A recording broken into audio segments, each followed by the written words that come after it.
Mudança inesperada no cenário do futebol de Maria deixa o Benfica e já tem destino definido. Além disso, surgem rumores de interesse de 3 clubes europeus por um zagueiro do Flamengo, enquanto o Cruzeiro tentou sem sucesso o empréstimo de Matheus Gonçalves. Hoje trago tudo isso direto do Ninho do Urubu, onde as novidades não param de chegar para os apaixonados pelo Flamengo, o clube que não é apenas uma paixão nacional, mas um fenômeno mundial. Logo de cara vamos falar sobre os próximos adversários do Mengão na Libertadores. A fase de grupos acabou e já temos os classificados para as oitavas de final. O Internacional ficou com a liderança do seu grupo, enquanto o Fortaleza avançou na segunda colocação.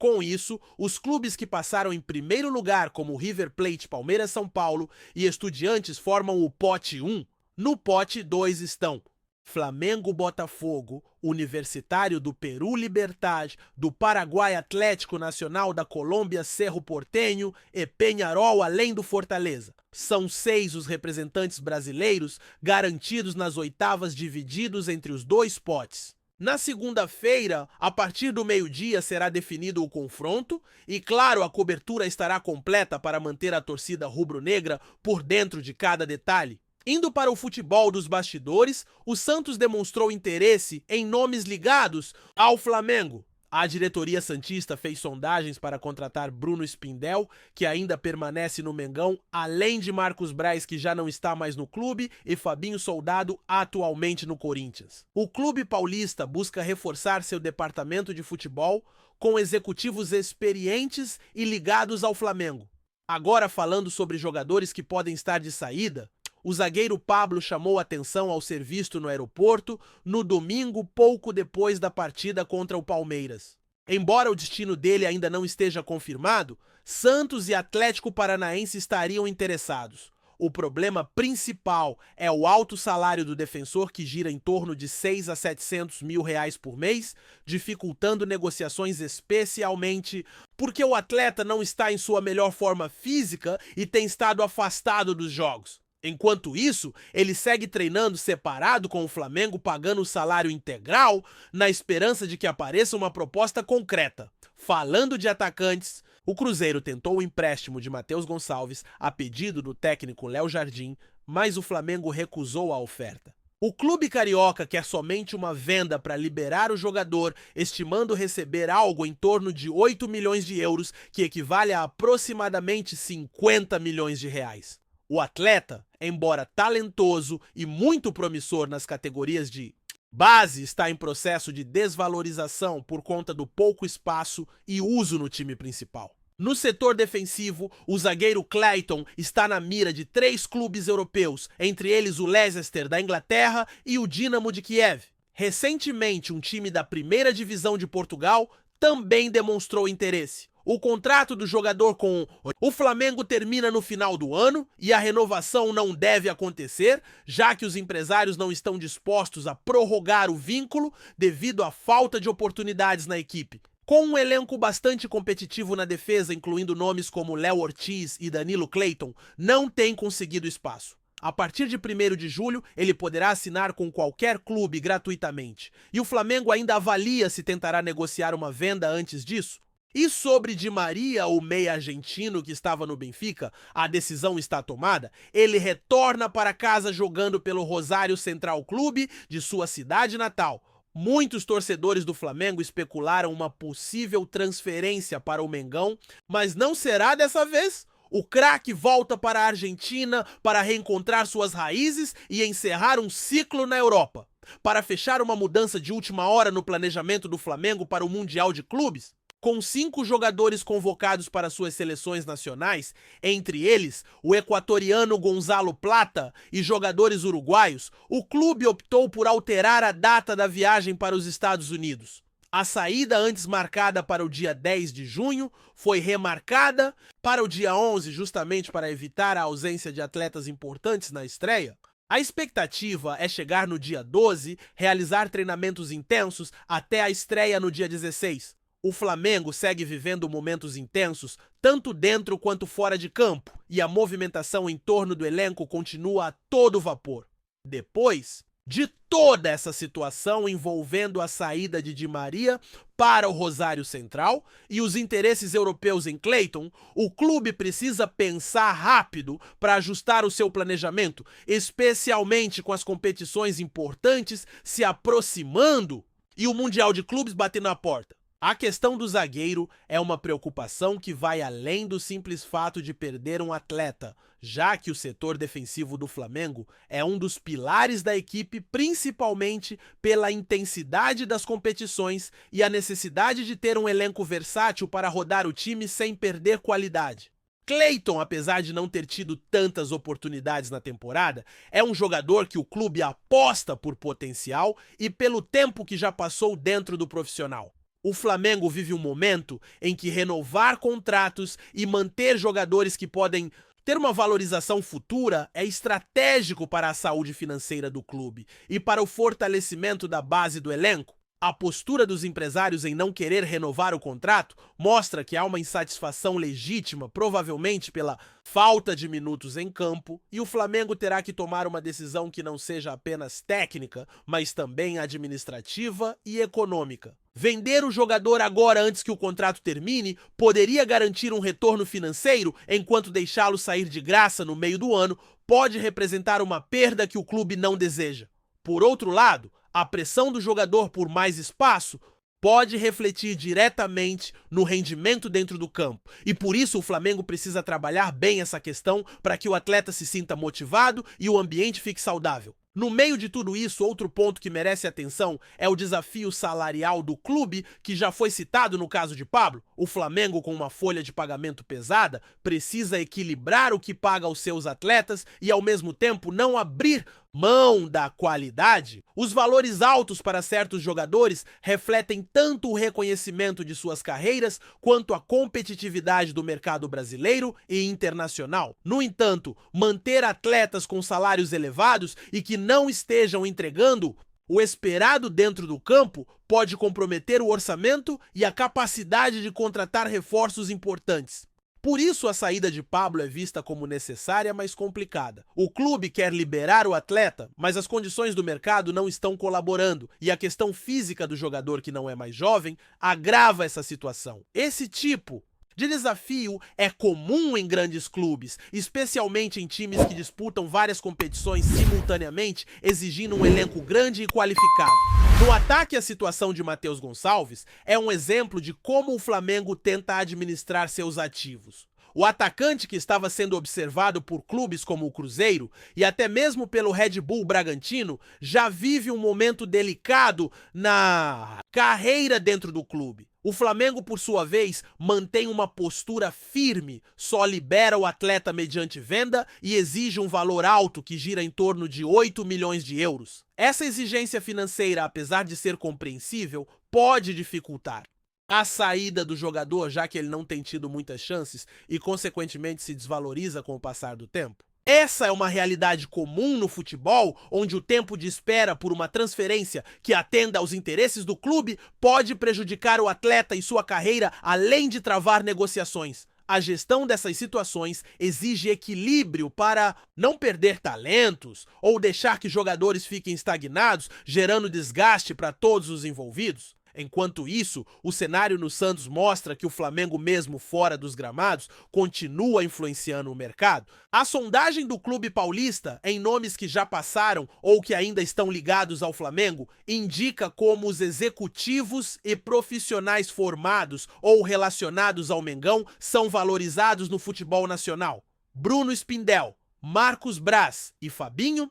Soldados são exemplos disso, com o Santos buscando reforçar sua estrutura para brigar por melhores resultados. Essas movimentações evidenciam a importância de ter uma boa gestão e um departamento de futebol competente, algo que o Flamengo tem investido para garantir que o clube não perca força dentro e fora do campo. Outro ponto fundamental para o Flamengo é a organização para o Mundial de Clubes. A mudança de data da viagem para os Estados Unidos, passando do dia 10 para o dia 11 de junho, mostra o quanto o clube precisa se adaptar a situações inesperadas, como as convocações internacionais, com 5 jogadores convocados, entre eles Gonzalo Plata pelo Equador e alguns uruguaios. O Flamengo precisou ajustar a logística para não perder atletas fundamentais na reta final antes da competição.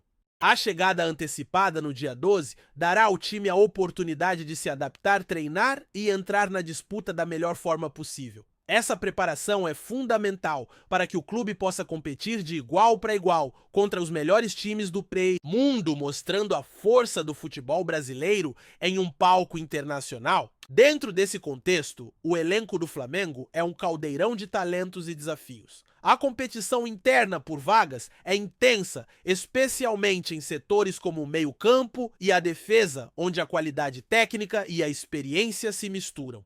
A diretoria e a comissão técnica precisam encontrar um equilíbrio entre renovar contratos, liberar jogadores que não estejam alinhados com o projeto e investir em reforços que possam elevar o nível da equipe. Além disso, a gestão dos jovens talentos que surgem das categorias de base é essencial para garantir um futuro promissor ao clube sem abrir mão do desempenho imediato. E falando em jovens talentos, o Flamengo tem mostrado ao longo dos anos a capacidade de formar atletas que rapidamente se destacam no profissional, seja permanecendo no clube ou sendo vendidos para o mercado europeu e outros grandes clubes. Esse trabalho de base é uma das maiores forças do Flamengo, que une tradição, investimento e visão de longo prazo para se manter no topo. Porém, com as saídas e entradas de jogadores, o clube enfrenta o desafio de manter a harmonia e o entrosamento dentro do grupo, o que pode influenciar diretamente nos resultados dentro das 4 linhas. A chegada e saída de jogadores, bem como as negociações por contratos e empréstimos, refletem também no ambiente do clube e na relação com a torcida. Os torcedores estão sempre atentos a cada movimento e esperam que o Flamengo mantenha a competitividade em todas as frentes, sobretudo em campeonatos nacionais e internacionais. A pressão é constante e a diretoria sabe que as decisões tomadas precisam ser cuidadosas para não abalar a estrutura do time. Além disso, o Flamengo vive um momento em que a comunicação com os torcedores é fundamental. As informações sobre negociações preparativos para o Mundial e notícias internas do clube precisam chegar com transparência e responsabilidade para manter a confiança da nação rubro-negra. Por isso, canais de comunicação oficiais e a imprensa especializada tem um papel crucial nesse processo, ajudando a informar sem criar falsas expectativas ou alarmismos desnecessários. Enquanto o Flamengo se prepara para os próximos desafios, incluindo as oitavas de final da Libertadores e a estreia no Mundial de Clubes, a atenção permanece nas possíveis movimentações de mercado e na gestão do elenco. A busca por equilíbrio financeiro aliada à manutenção da força esportiva é o grande objetivo do clube. As negociações por jogadores como Cleiton, Matheus Gonçalves e Pablo são exemplos claros das dificuldades e oportunidades que surgem no futebol atual, onde cada decisão pode ter impacto direto no desempenho e na saúde do clube. A expectativa para os próximos dias é grande, principalmente com a coletiva de Luiz Araújo, que deve trazer esclarecimentos importantes sobre o planejamento do Flamengo e as estratégias para o restante da temporada. A torcida aguarda ansiosa por respostas e confirmações que possam fortalecer o time e garantir a competitividade tão desejada. Tudo isso mostra que o Flamengo está em um momento de transição, ajustes e decisões importantes. A capacidade do clube de se adaptar a essas mudanças e encontrar soluções inteligentes será determinante para manter o seu lugar entre os melhores do Brasil e do mundo. A paixão da torcida, o talento dos jogadores e a competência da diretoria formam a base para que o Mengão continue trilhando o caminho do sucesso, superando desafios e conquistando novos títulos. Tá curtindo o vídeo? Então deixa aquele like maroto, comenta aí o que tu tá achando e compartilha com os parceiros de Arquibancada. Bora fortalecer o Central Rubro-Negro, rapaziada? O futebol brasileiro amanheceu nesta quinta-feira com um burburinho que agitou torcedores e especialistas. Hugo Souza, ex-goleiro do Flamengo, quebrou o silêncio e revelou em entrevista que se arrepende de ter deixado o clube rubro-negro. A declaração feita com sinceridade e emoção rapidamente ganhou as redes sociais e acendeu a chama da especulação sobre um possível retorno do arqueiro à Gávea. Espero voltar um dia, disse Hugo, em um tom nostálgico que pegou muitos de surpresa. Embora não tenha dado detalhes sobre qualquer negociação concreta, a frase foi suficiente para movimentar os bastidores e gerar aquela dúvida. Estaria o Flamengo disposto a reabrir as portas para o goleiro? E mais, Hugo estaria pronto para encarar novamente a pressão e a concorrência acirrada de um dos elencos mais estrelados do país? Vale lembrar que Hugo Souza deixou o Flamengo em meio a críticas e após momentos de altos e baixos com a camisa rubro-negra. Formado nas categorias de base do clube, o goleiro chegou a ser tratado como uma das grandes promessas da posição. Mas algumas falhas em momentos decisivos acabaram desgastando sua relação com parte da torcida e comissão técnica, o que culminou na sua saída. Desde então, Hugo seguiu trajetória em outros clubes, buscando novos ares e a chance de amadurecer longe dos holofotes do Maracanã. Agora, com esse desabafo público, cresce a possibilidade de que o goleiro esteja, ao menos emocionalmente, pronto para um reencontro com o clube que o revelou. Embora não haja nenhuma confirmação oficial, fontes próximas ao atleta indicam que ele acompanha de perto a movimentação do Flamengo no mercado e não esconde o desejo de vestir novamente o manto sagrado. Internamente, o Flamengo mantém a política de não comentar especulações, mas é sabido que o clube monitora constantemente o mercado, inclusive atletas que já passaram pela Gávea. Em meio a isso, a torcida se divide, enquanto alguns enxergam com bons olhos um eventual retorno de Hugo, principalmente pela identificação e potencial, outros ainda guardam na memória os erros do passado e preferem que o clube siga investindo em outras opções para a meta. Por ora, tudo não passa de um rumor, um desejo expresso pelo próprio Hugo Souza, mas que pode ganhar novos capítulos nos próximos meses. O certo é que no futebol, histórias de idas e vindas são mais comuns do que se imagina, e o laço afetivo entre Hugo e Flamengo parece longe de ter um ponto final definitivo. É isso, família! Valeu demais por acompanhar até aqui. Se ainda não se inscreveu, tá moscando, hein? Ativa o sininho para não perder nenhum papo de Mengão Raiz. Aqui é Central Rubro Negro, aqui é Flamengo até morrer. Tamo junto!